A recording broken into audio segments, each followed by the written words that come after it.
that was, I remember vividly the email that came out. I remember vividly because I just found the email the other day. It was she sent out an email like they're getting ready to film the show called Just Call Saul. We don't know anything about it. We don't know if it's a half hour, a drama, a comedy. We don't know, but they're going to start casting soon. So keep your eyes open. Because at that time, nobody knew anything about it. Yeah. I remember thinking that it was going to be a half-hour comedy series. I remember hearing Um, that back in the day that it was going to be like I think it was going to be on like HBO or something at one point, and it was just going to be yeah, like they have like a court case every episode, and he does the court case, then that's it, and then it's like it's not yeah, a series in the just a same way. sort of a procedural, episodic thing. Yeah, so and then the series of auditions came through audition notices, and one of them was for prosecutor, who was recurring for just 2 episodes. And I auditioned for that, and I got it. And then it really was only supposed to be those first couple episodes, the petty with the prior, and then the next episode in the bathroom, um, uh, where he's yelling at me about a case, and I'm completely thinking it's the different case, or it's some misunderstanding in the bathroom. That was supposed to be it. Hmm. I wasn't even supposed to have a name, but we got along so well, that they decided to bring the character back, one more time in season 2, and then it just sort of kept going like that. So how many days was your first contract for? How many days of shooting? It was for two.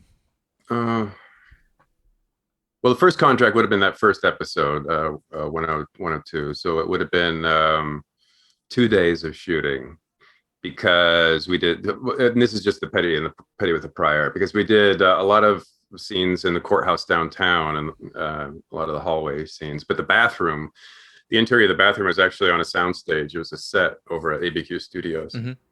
Excuse me. So that had to be on a separate day. So it was 2 days, but then I had to be held for a week because some sort of scheduling thing. Hmm. So it ended up being about a week So after those, on the job. so after that week of shooting, are you thinking like, was there any thought in your mind like, I might be coming back, or did you really were just convinced like this is a one-off, and I'm just going to be prosecutor, or unnamed prosecutor or whatever? Yeah, no, I thought that was it.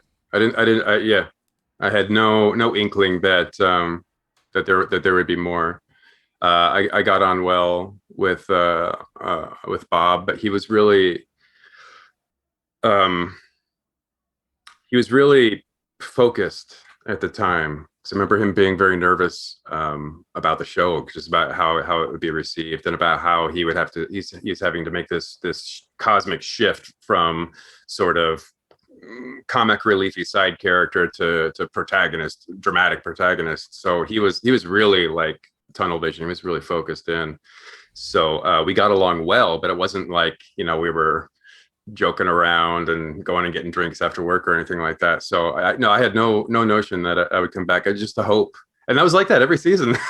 It was I had just no idea. I had no idea I would come back until like a month before shooting. I would get an email from my agent asking me if I was available for these dates.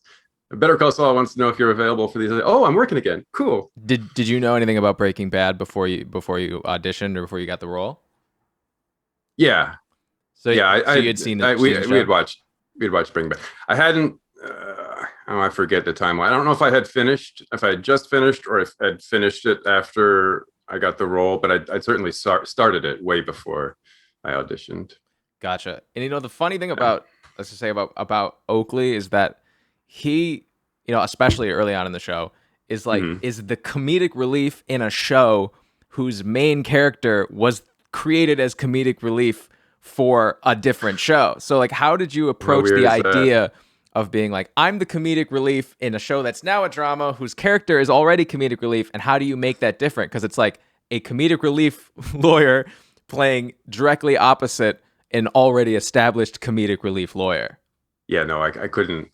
You can't even consider that. You can't even think about that fact. You just have to go in and play it as sincerely as possible, and let and let everybody else, the composer and the music supervisor and the costumer and the editor and the writers, let them do the comedy. Like, you just got to go in and just play the scene as sincerely as possible. Because if I went in there thinking I was going to be I was going to be the comedic relief with Bob Odenkirk of Mr. Show, which I was obsessed with for many, many years, like, I would have freaked out. I would have not have been able to come out of my trailer. Was there anyone specific? You just had to focus on the scene. Was there anybody specific that you based the character on, or is it really like you just kind of just came to you? I mean, it was all right there on the page. The writers are just brilliant. Like, they drop clues when it's fun, but they also just tell you straight out, like, it's very easy to see the shape of the character based on how they write.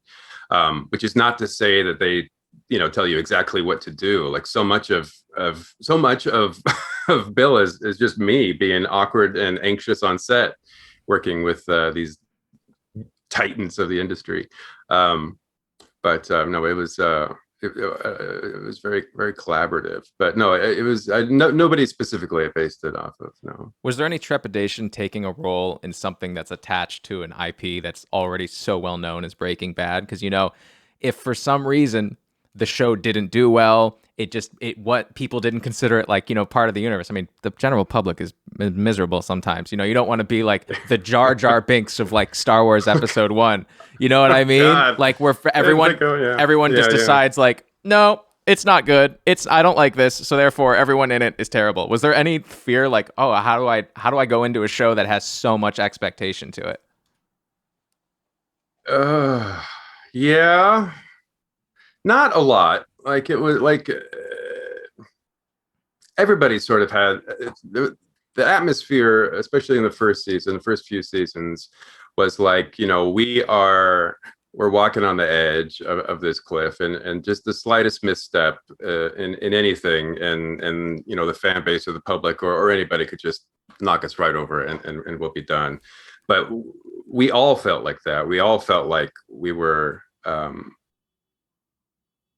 walking that edge together. So I never felt like I was coming into something like individually and being unsure of it. It always felt like, we're going to do this thing, win or lose, whether people like it or not. We're gonna make this thing, or we'll make this together. Mm-hmm. And gosh, what a wonderful environment to work in. I mean, it was so supportive and positive. People kind of joke around about how about how much the Saul cast and crew, love each other and gush about each other, but that's no show. Like, that's genuine. We are all very much appreciate and love and respect each other. Like, what a group. Yeah, and I feel like amazing. I feel like all the new characters, but I feel like you and as Oakley especially had a very warm welcome into the whole, Vince Gilligan universe kind of community of people who, as like I said, the general public can be kind of brutal. So that's not something to, just to take lightly. Yeah, I know, that's true. No, they've been so kind. Everybody on every level has been so kind.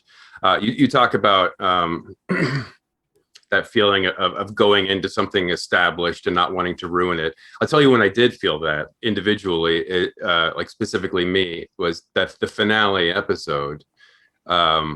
Because it wasn't just this one little, it wasn't just a tiny scene at the vending machine anymore. It was a pretty significant part of the episode. And I was worried every day that I was just going to ruin what could be like the most perfect finale ever. But no, everyone has been so supportive behind the camera, in front of the fans that I meet in person at signings or whatever, or interact with online, are just some of the sweetest, nicest, most intelligent folks out there. Like, so lucky.